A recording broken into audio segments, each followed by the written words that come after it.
In recent days, ladies and gentlemen, a violent attack in northern Burkina Faso has left 7 Ghanaian traders dead. Yes, the attackers were actually connected or linked to armed militant or terrorist group known for targeting civilians in the Sahel region. The traders, who were actually part of an ongoing commercial exchange between Ghana and of course Burkina Faso, had been traveling to purchase agricultural products when their convoy was actually ambushed, by militant or terrorists in Tito, a town in northern Burkina Faso. The tragic event took place on February 14, 2026. Ladies and gentlemen, the attack was actually ruthless and very brutal, and the traders were actually caught off guard. The militants knew they were actually targeting citizens from Ghana or Ghanaian citizens, traders who had long crossed their border to conduct business in the area.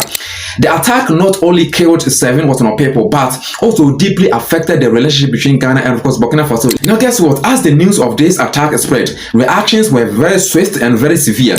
The Ghana Armed Forces immediately stepped in, coordinating the evacuation of the survivors. On February 17, injured survivors were actually transported to Accra, Ghana, where they were actually given medical care at the 37 military hospital.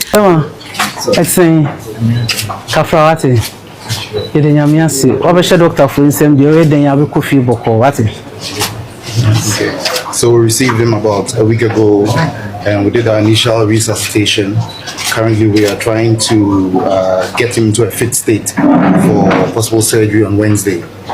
Ghanaian authorities have actually pledged or promised to actually support the families of the victims and of course investigate the cause of this attack. But there is more to this narrative, something far bigger than just the attack itself. Ladies and gentlemen, it is about the rising tension between the two countries or states and of course the political consequences of the violence that actually shook the trade ties. Now, before we actually dive deeper into this narrative with you, ladies and gentlemen, please remember this happened to be a Pan-African community where we analyze African-related development every single day with great and important people like you. So please, if you are signing in for the first time, please make sure to join us, like, subscribe, and turn on the notification bell. Now, let's go deeper into this story. As the investigation into the attack continues, ladies and gentlemen, political leaders in Ghana are actually demanding action. Dominic Nitiwo, a famous or a well-known Ghanaian politician, along with other members of the New Patriotic Party, which happen to be one of the, the local political communities, have actually called for the ban of Captain Ibrahim Traoré. This actually happened indirectly according to their expressions and of course their concerns. The president of Burkina Faso,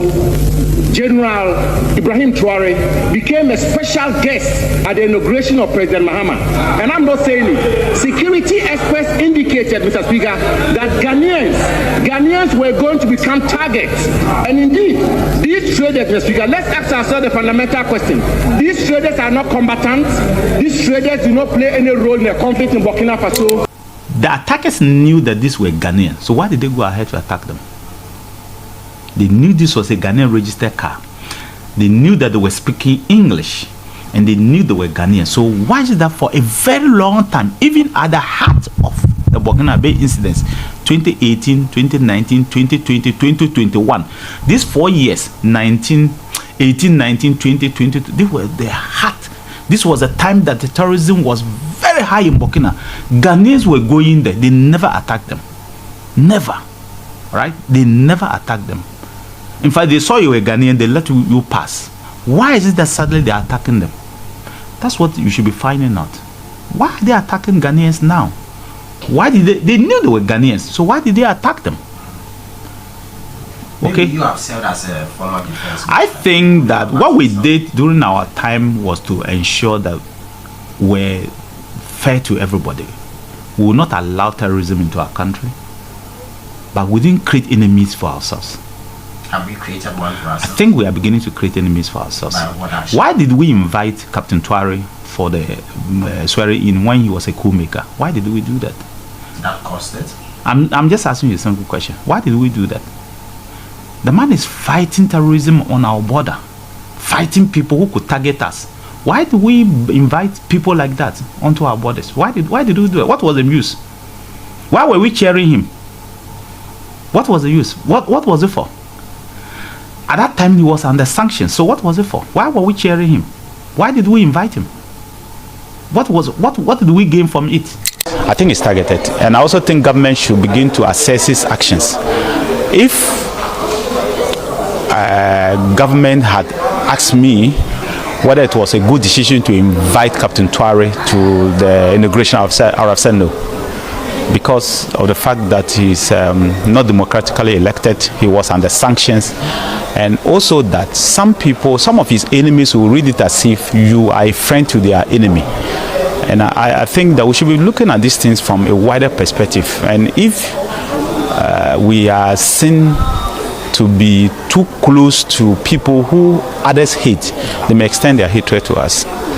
Well, their reasoning stems from the belief that Captain Ibrahim Traoré's invitation to attend President John Dramani Mahama's inauguration in January 2025, ladies and gentlemen, might have actually irritated the Traorist groups. The politicians claim that before the President Mahama's invitation, ladies and gentlemen, Ghanaian traders had never faced such violence in the region. They argued that this incident was actually a direct response from the terrorists, who believed Ghana and its leaders, ladies and gentlemen, had become too closely involved with Traoré's government or leadership. The presence of a Ghanaian registered car and the fact that the traders spoke English during the attack further cemented the belief that the militants were actually targeting Ghanaian citizens, ladies and gentlemen. Whilst the call for action grows louder, there is no official decision yet. However, the political stakes are actually high. Ghanaian lawmakers are actually pushing for a deeper investigation into President Mahama's relationship with Captain Ibrahim Traoré, and whether it actually played a role in provoking the violence. But the situation doesn't actually stop there.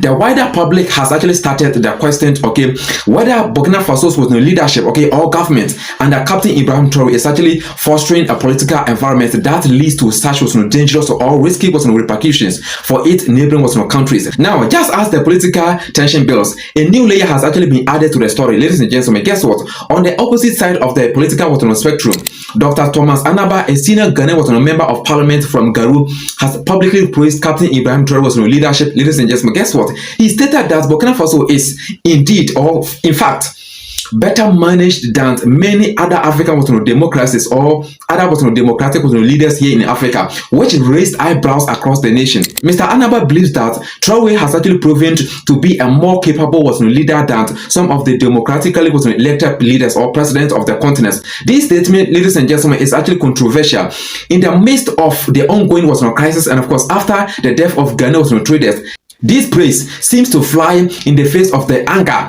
building among many politicians and of course citizens in Ghana. Anabas comment, ladies and gentlemen, suggests that there might be support for Traoré, despite the violent attack, showing a stark contrast, to the demands for him to be banned from Ghana's political sphere. The reaction to Mr. Anabas' statement, ladies and gentlemen, has been mixed.